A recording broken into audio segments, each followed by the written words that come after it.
السلام عليكم، أهلا بالجميع. كيف حالكم؟ نتمنى يكون كل شيء بخير. في هذا الفيديو إن شاء الله سنقوم بعمل جولة إن شاء الله في سوق العملات الرقمية. سنرى مجموعة من الأحداث. سنحاول أخذ بعض التوقعات المستقبلية إن شاء الله لحركة البيتكوين، أشياء يتخوف منها خصوصا أصحاب الشركات والمستثمرين الكبار يتخوفون منها. سيتم إن شاء الله طرحها في هذا المحتوى. إن أعجبكم كالعادة لا تنسوا دعمنا بتعطيكم على زر لايك، مشاركة المقطع على مواقع التواصل الاجتماعي، سنكون جد شاكرين لكم. أي استفسار أو تساؤل بطبيعة الحال اتركونا في صندوق التعاليق. نبدأ على بركة الله. أول شيء يجب أن نعرفه هو أن اليوم هو يوم عطلة في أمريكا، يعني يدعونه عطلة الرؤساء أو يوم الرؤساء. لا يوجد عمل. يوم غد إن شاء الله سنرى تفاعل الأسعار أو تفاعل الأسواق مع دخول المستثمرين وبدئهم في عملية تداولهم.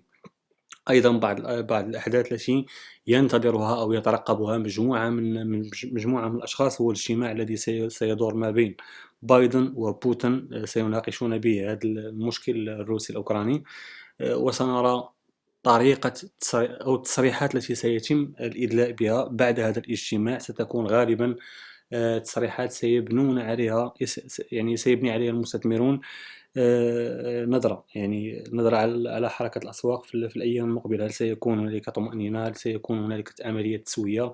هل سيكون هنالك اتفاقات تحت الطاولة؟ كل هذه أشياء سنراها إن شاء الله بعد الارتسامات التي سنأخذها من كيف صار ذلك الاجتماع. الآن سنمر إلى الأشياء التي يتخوف منها المستثمرون بشكل كبير في هذه الفترة. بأكملنا نعرف، يعني هي أشياء بديهية، أنه يوجد انقسامات في البيتكوين هالفن. بيتكوين هالفن كل 4 سنوات يتم عملية انقسام، تنقص عملية الريورد التي يأخذها المعدنون. ما هو المشكل بالنسبة لنا؟ إن وضعته في جوجل بيتكوين هالفن 2020 أو 2017 أو أي شيء سيعطونكم مجموعة من الرسومات. هذه الرسومات ما نريد منها نحن، وهو هذه الحركة التي سنظهرها في هذا الفيديو إن شاء الله. بعد كل انقسام، يعني كان هناك 2009 بداية البيتكوين، تم تعدين أول قطعات البيتكوين من طرف معدنها ساتوشي ناكاموتو. بعدها رأينا هذه الارتفاعات. يمكن أن نقول أن هذا الارتفاعات هي فقط، يعني لا زالت العملة حديثة، لا زالت جديدة. يمكن أن يكون هنالك استعمالات أدت إلى هذا الارتفاع التي ارتفع بين تقريبا إلى 20 أو 24 دولار. الانقسام الثاني كان في 2013، انقسام الكتلة أو انقسام الجوائز أو زيادة صعوبة التعدين، كانت في 2013 تقريبا. بمجرد أن مر ذلك الهالفن رأينا ذا ارتفاع هائل، وبعده ظهر السكون. انتبهوا إلى هذا السكون بشكل جيد. هنا أيضا في 2000 تقريبا 17 أو 2016 في أواخر منتصف تقريبا 2016 رأينا أيضا ارتفاع ونزول بعدها. هذا الشرط هو قديم. نحن الآن تقريبا في 2022، آخره كان تقريبا مستويات 16,000 دولار أو 20,000 دولار التي وصلها في 2017. بعد الهالفن الذي رأيناه تقريبا في بداية 2020، ورأينا بعده انفجارات هائلة. من لم يشهدوا كل هذه السيناريوهات، ما الذي كانوا يقولونه؟ كانوا يقولون بأن كورونا ساعدت في ارتفاع البيتكوين. هي فعلا من إحدى النواحي عرفت بالبيتكوين، عرفت بالعملات الرقمية، ساعدت في دخول مجموعة من الأشخاص، لكنه سيناريو اعتدنا عليه بكورونا أو بدون كورونا. بمجرد أن يمر الانقسام، بمجرد أن نرى عملية ارتفاع محترمة، وفي كل مرة يعني تكون الحدة أقوى. في البداية كانت توزع تقريبا 50 قطعة، أصبحت توزع 25 قطعة. بعدها من 25 أصبحت 12 ونصف. حاليا يأخذ المعدنون فقط 6.25 قطعة تعدل من البيتكوين في كل 10 دقائق. يعني بالنسبة لنا نحن لدينا مؤشرات تؤكد هذا الصعود. ما الذي نريد قوله بهذا الكلام بأكمله أو بهذا الحكي بأكمله؟ هو أننا في مراحل انتهت الدفعة التي يعطوها أو التي تعطيها عملية الانقسام للبيتكوين. في هذه المراحل والمستثمرين حاليا أو كبار هذا السيناريو طرحه صاحب بنك جي بي مورغان. يعني وضع هذا السيناريو ووضع مجموعة من الأسباب. نحن بالنسبة لنا لدينا أشياء جانبية، هي أشياء لم تكن لا قبل 4 سنوات ولا في بداية البيتكوين ولا أي شيء. يعني نحن أيضا أعمارنا لم يسبق لنا أن شهدنا أحداث متشابهة. يعني عمر كل قليل قلة منا من شاهدوا مثلا المشاكل التي كانت في التسعينات وفي الثمانينات لكن أغلبنا يعني ليس لديه علم كيف تتصرف الأسواق مع أجواء مشابهة، حالات يعني أوبئة وأيضا مشاكل سياسية، إمكانية حدوث حروب، إمكانية حدوث بلبلة في الأسواق بأكملها. الأحداث لم يسبق لنا أن نتعامل معها. لذلك فبالنسبة لي من نظرتي الشخصية أو من وجهة نظري الشخصية أرى بأن هذه المستويات لا يمكننا أو صعب أن نتجاوزها. لدينا تقريبا هذه المناطق التي زارها البيتكوين تقريبا عند مستويات 33,000 دولار. يمكننا أيضا أن نعتمد على مناطق تقريبا 28,000 دولار التي زارها في هذه المستويات تقريبا في شهر 6 تقريبا في 2021 من السنة الماضية. لكنني لا أرى عملية نزول أسفلها. لماذا؟ نحن دائما كما نقولها نخاطب العقول ونعطي وجهة نظرنا وأسباب تلك النظرة. العملة الرقمية نحن نغرد ونطبل ونزمر لها منذ أكثر من سنوات. نقول يا إخوان تشبثوا واستثمروا بالعملة الرقمية. لماذا؟ لأن إن ساءت الأوضاع فالعملة الرقمية لم نكن حينها نعرف لا بحرب لا بأوبئة لا بأي شيء. نتكلم عن 2019 2020 عندما يعني أو 2017 عندما كانت ثورة البيتكوين وكانت عملية الصعود، كنا نقول بأن هذه الثورة سنحتاجها عندما نريد أن لا يتحكم بنا الأشخاص. حينها كنا قد بدأنا نظرة الأشخاص إلى حين كانت مشاكل الفيسبوك، كان يعني سرقة البيانات المستخدمين، كانت هنالك عملية دعاوى لشركة فيسبوك. أصبحنا نقول بأننا نحتاج الخصوصية، نحتاج أن لا يتم استغلالنا في بياناتنا أو معلومات شخصية خاصة بنا. هذه المسائل أصبحنا ندعمها بمجال العملات الرقمية، مجال البلوكشين. قلنا بأن هي الوسيلة الوحيدة لإزالة ذلك الطرف الثالث. كانت تلك الفترات كانت هذه هي همنا الأكبر، إزالة الطرف الثالث.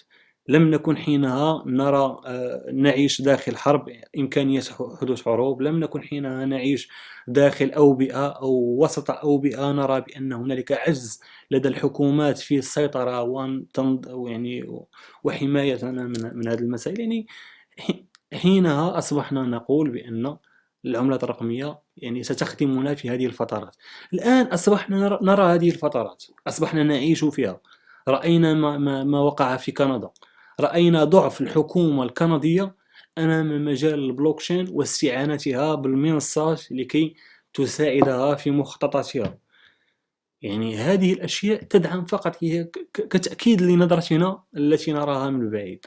يعني في هذه الفترات بالنسبة لي بكل اختصار لكي أعطي وجهة نظري، لا أرى عملية نزول أسفل المناطق. أقصى مناطق هي مناطق 28 تقريبا 27 26 في هذه المستويات.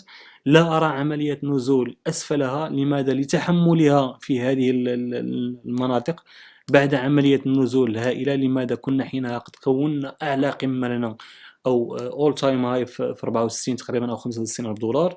بعدها بدأت عملية النزول. دائما ما كنا نعتاد عليه أنه بعد تكوين أول قمة أو انتهاء الموجة الصاعدة نرى عملية النزول لا تقل عن 80% بعد أن يعني تباشر عملية الصعود أو تستأنف عملية الصعود الخاصة بها. لكن هنا رأينا فقط 50%. يعني هنالك أشخاص ترغب في البيتكوين في هذه المستويات، مستويات 28 ألف دولار. الشيء الثاني هو أنه بعد نزولنا على هذه المنطقة رأينا سير السعر أو جميع الحيتان في هذا المستوى لمدة لا تقل عن 396 بار، يعني تقريبا كل شمعة ب4 ساعات. سنراها كم من يوم بشكل مدقق. بقينا 66 يوم، يعني تقريبا مدة أكثر من شهرين والحيتان تجمع في هذا المستوى. لماذا أعجبهم هذا المستوى ولم ينتظروا مثلا مناطق 20 ألف دولار 17 ألف دولار 16 ألف دولار؟ هي أيضا دعوم فعلية ودعوم قوية. لماذا لم ينزلوا إلى غايتها ويشترون من تلك المستويات؟ لوجود مجموعة من الأحداث من بينها هذه المشاكل السياسية التي نشهدها في هذه الفترات التي نراها. يعني حاولنا أن نعطي نظرة مستقبلية أو نظرة إلى غاية تقريبا مرور هذه السنتين التي لا زلنا ننتظرها إلى حين بداية الفورك الجديد أو الانقسام الجديد في 2024 إن شاء الله، إن طال الله في عمرنا نقوم بمتابعته وأيضا. لكننا ما نؤكد عليه هو أن هذه الأحداث التي نعيشها لم نعتدها في أي سيناريو من هذه السيناريوهات الثلاثة التي مرت علينا، أو الأربعة. نحن الآن في المرحلة الرابعة. يعني كل هذه المراحل لم تكن بها لا مشاكل سياسية، لا مشاكل اقتصادية، لا مشاكل صحية. أصلا البيتكوين أتى بعد مشكل، ولم يأتي قبل المشكل، هو أتى بعد مشكل الذي أو الأزمة المالية التي كانت ضربت العالم في 2008. بعدها في 2009 شهدنا العملات الرقمية أو شاهدنا البيتكوين كعملة أولى. هذا إن دل فهو يدل على أننا مقبلون على أحداث خاصة، أحداث لم يسبق لنا أن مررنا بها. وبتعبير أكثر دقة، هذا هو سبب يعني هذه المشاكل التي نحن بها الآن هي سبب عمل البيتكوين في 2009. وسبب عمله لأنه وجهة نظري الشخصية أو رؤيتي الشخصية أرى بأن هذا الشخص الذي عمل البلوكشين أو هذه المجموعة التي عملت البلوكشين في البداية، بعد رؤيتها لمشكل 2008 فهمت بأن الأوضاع لن تسير إلى ما هو جيد، يعني ستسير إلى ما هو أسوأ. خصوصا أن الأزمة المالية إن بحثتم فستجدون بأنه لم يكن هنالك حلول يعني جذرية، كانت هنالك حلول ترقيعية لمسايرة الحركة في تلك الفترة لتجاوز تلك المطبات. لكن المشاكل لا زالت منها ما لا زلنا نعانيه لحد الآن، أو هذه المشاكل التي نحن بها الآن في سنة 2022 بعض منها هو مخلفات سنة 2008. يعني بالنسبة لنا العملة الرقمية هي لم يسبق لها هذا الحدث، وفي نفس الوقت هي عملت لهذا الحدث أو مثل هذه الأحداث. يعني لكي أتوقع مستويات متدنية أو أتوقع انهيارات أو أتوقع مصائب سوداء في العملات الرقمية هو صعب في هذه الفترة، لكل هذه الأحداث التي تم ذكرها في هذا الفيديو. وكان فقط نظرة عامة، حاولنا تثبيت الأشخاص بعض الشيء، إعطائكم نظرة على الصورة الكبرى، يعني بعيدا عن الشرط، بعيدا عن المستويات، التحليل الفني، أهداف يمكن أن ينزل هنا، يمكن أن يصعد هنا. هذه إحداث يمكنها أن تدفعكم كما نقول للتشبث بالعملات الرقمية، وهو ما سينجي أي شخص في هذه الفترات. هذه الحركات يوجد من يمسك بقلبه في يده في هذه الأيام، يوجد من الله اللي عالم به، يعني حالته يعني لا يوجد يعني كلمة، لأن أتتني بعض التساؤلات من بعض الإخوان. يعني يوجد أشخاص تعاني حاليا، يعني لدرجة ذهابها للطبيب، لدرجة ذهابها إلى مستشارين لكي يعطوها أفكار. المشكل هنا هو أن بعض الأشخاص تدخل بأموال أكثر مما يمكنها المخاطرة به بشكل كبير. يعني وكلما كبر المبلغ كلما زادت الأزمة النفسية لدى الشخص. كنتمنى التوفيق للجميع. ثبتوا يا عباد الله كما يقال.